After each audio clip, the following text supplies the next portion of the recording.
How's it going, folks? I want to show you the ultimate tool for getting rid of spill on drums. Now, this is the latest update for deBleed. This is fantastic for getting rid of spill on kick, snare, toms, anything where you've got cymbals overlaying the actual hit of the drum. And it's kind of magic because it doesn't choke in the same way that regular noise gates do. Let's just take a listen to these drum shells, and this is an extreme version. There's so much spill on these, and it just gets rid of them with a magic wand. Check it out.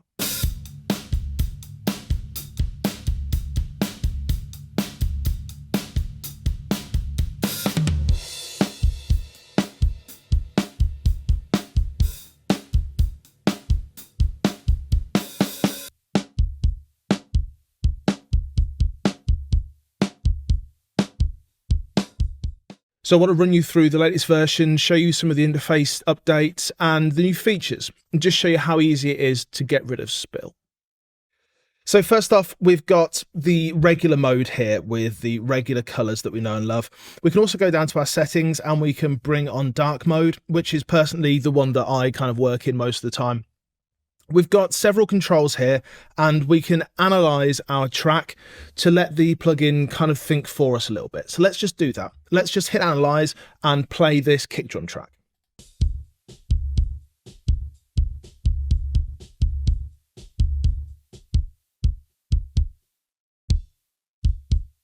Okay, so it's analysed it and given us some kind of default settings. Let's take a listen before and after. So we've got a handy bypass button down the bottom here. Let's bypass the plugin and then bring it in.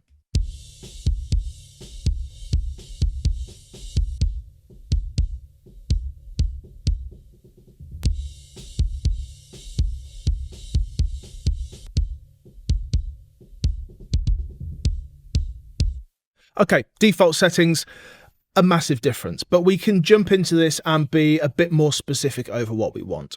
So on the left-hand side here, we've got the threshold, which is the point at which it's going to essentially remove the spill. You can set this to the point where the kick drum or whichever drum is, and then everything below it, it's going to remove. And it's going to remove that by a certain amount with the new range control. So at default settings, it's at 30 dB, minus 30 dB, getting rid of that spill by 30 dB. And we're still getting a little bit of the snare in there. And that's because at default settings, our release is going to be set at a fairly kind of conservative level. As we bring that release down though, we're going to tighten it up and we're going to remove all that spill entirely.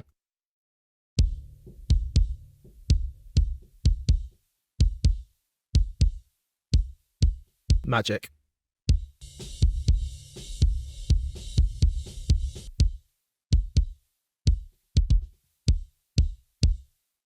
Now, what we don't get with this is the same kind of choppiness, but we are able to bring in a little bit of that spill if we want. The thing about spill is that a load of the old records that we know and love have loads and loads of cymbal bleed, have loads and loads of guitar bleed on drum microphones. Bleed is like a massive thing, but we want to control it. We don't necessarily want to say get rid of it entirely, or sometimes we do. If we want to get rid of it entirely, then we can set this range to minus infinity, bring the hold and release all the way down, and just get the drum hit. That's fine. But we have some more control over this. We can say, well, allow a little bit more in. We can allow it to give us some spill that kind of sounds good. This is the thing about spill. It doesn't have to be a bad thing. It's just that when we're EQing a kick drum, all that spill is going to get EQ'd as well. When we're EQing and processing a snare drum, the way that we're processing the snare drum doesn't necessarily marry up with how the spill is expected to sound. Adding a load of high end to a snare drum is going to add a load of high end to that spill. We don't want that. So the big deBleed control here that we have is kind of the star of the show because this allows us to be more sensitive or less sensitive depending on what we want. If we bring this down, we're going to see that we're going to go from aggressive to moderate to subtle. Now, as we bring that up, we're obviously going to get more of the spill is going to get removed. So let's just start by bringing that up and see where it takes us.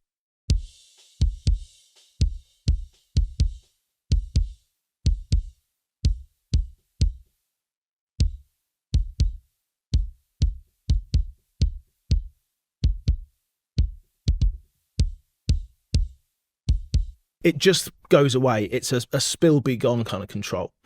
And to do this on a drum is frequency dependent. And that's why I kind of hate noise gates, because noise gates just work on a threshold. You can get frequency dependent noise gates, but still they're a noise gate. They're not intelligent. They don't work in the way that we kind of want them to. This does, and this is the real big thing. Now, moving on to snare drum, we can see that this snare drum here has got so many problems, and it's a really extreme example of what this plugin can do. And that's why I've chosen it, because the snare itself is really attacky. There's not a massive amount of sustain to it, but the snare track, so much cymbal bleed, it's unbelievable. Okay, so take a listen to this snare drum track, and I'm going to put it in bypass first. Just focus on the sound of the snare drum. It's really poppy, it's really attacky, it's got load of punch to it, and that's what I wanted to retain. This is the thing about this kind of plugin. It's going to retain what's actually there. It's going to give you all of the good stuff from the snare that actually exists, and just get rid of all the stuff that we don't want. So focusing on the sound of that snare, when I bring the plugin in, the sound of the snare is not going to change, but the sound of the spill is.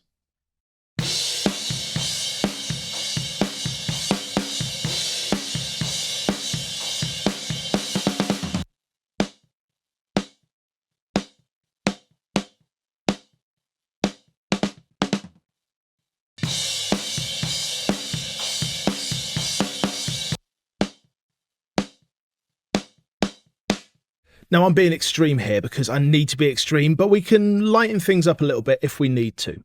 So I've got the range set down at -infinity because I just wanted to get rid of all that cymbal spill. It was just terrible. I've got the release down really far. I've got the hold down pretty far as well. Let's just go on these extreme settings and just alter them a little bit and see if we can get a little bit more sustain on that drum. Because at the moment, it's really attacky because we want to get rid of that spill, but we're not getting too much of the actual length of the drum.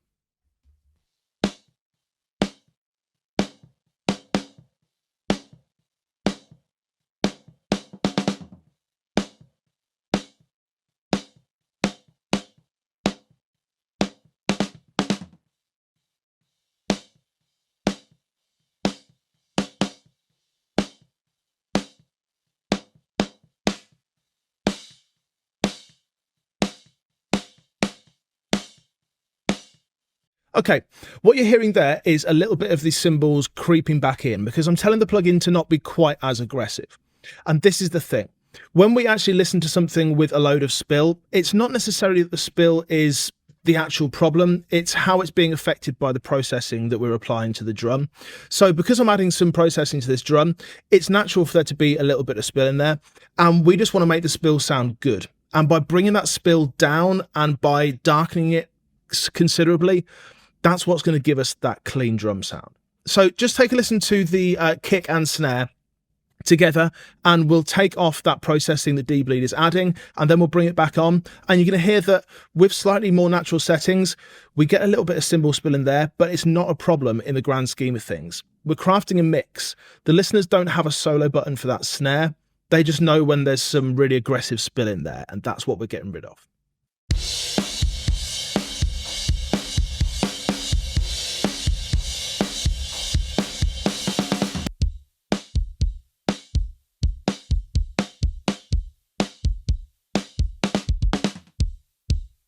It's so much better.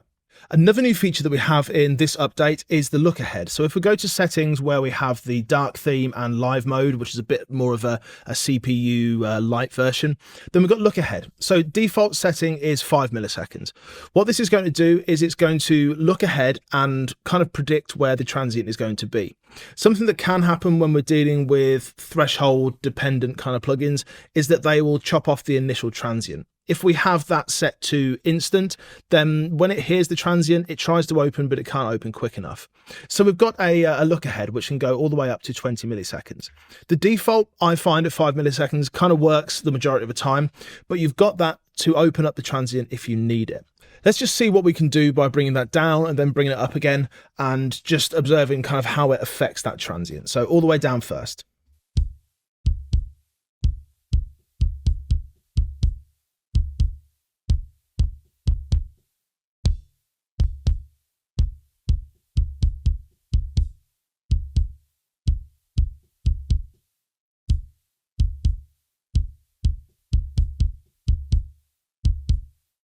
So we can open it up and just let that transient breathe a little bit. We're going to get something at the beginning, so something before that transient hits, where it's actually opening up in advance of the transient, which in some drum kits is going to be so useful.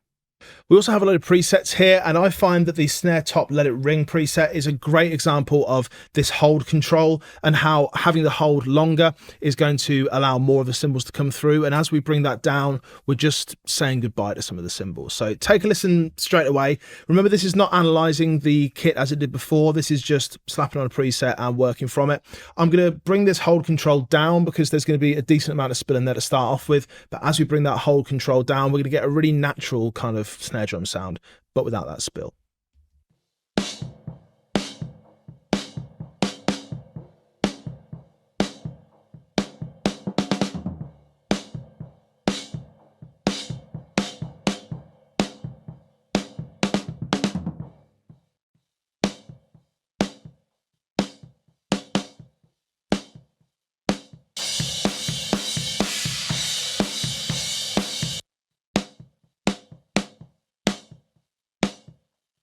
I've deliberately chosen a snare track here that is just so full of spill that it's almost unusable, because I wanted to show you a really extreme version. This is not just that kind of thing where everything's been recorded absolutely perfectly. Everything is recorded pristine, so you don't really need to do that much to it. This is a real world scenario. This is a real world badly recorded snare drum, and I typically mix this kind of thing with a trigger, and you'll see that I'm getting all the sustain that I wanted from the trigger, but I need that attack from the snare.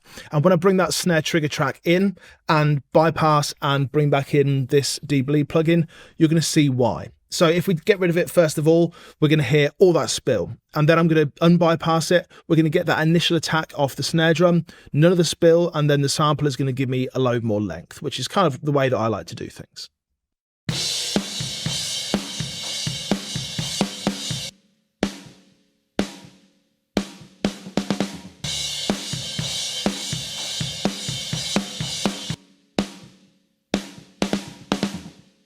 So real world scenario, I like to combine snare drums with samples because I get that consistency. But since using this plugin, it's kind of apparent that even if we've got a snare drum that is what we would have previously thought to be beyond repair, we can still bring back some of that life. We can get rid of some of that spill. And when I say some of it, I mean a lot of it. So you've got 3 different settings for kick, snare and toms, each of which is going to give you a slightly different frequency profile that is matched to that particular drum. Each of them is going to give you such control over the spill that you can completely get rid of it if you want, or you can add a little bit back in to give you a bit more of a natural sound. But either way, this is a real problem-solving plugin. This is a plugin that just does what a noise gate should do, and it does that so much better than a noise gate ever did, ever does, and really ever could do. So go check it out now. The link is down in the description. I'll see you again soon. Take care.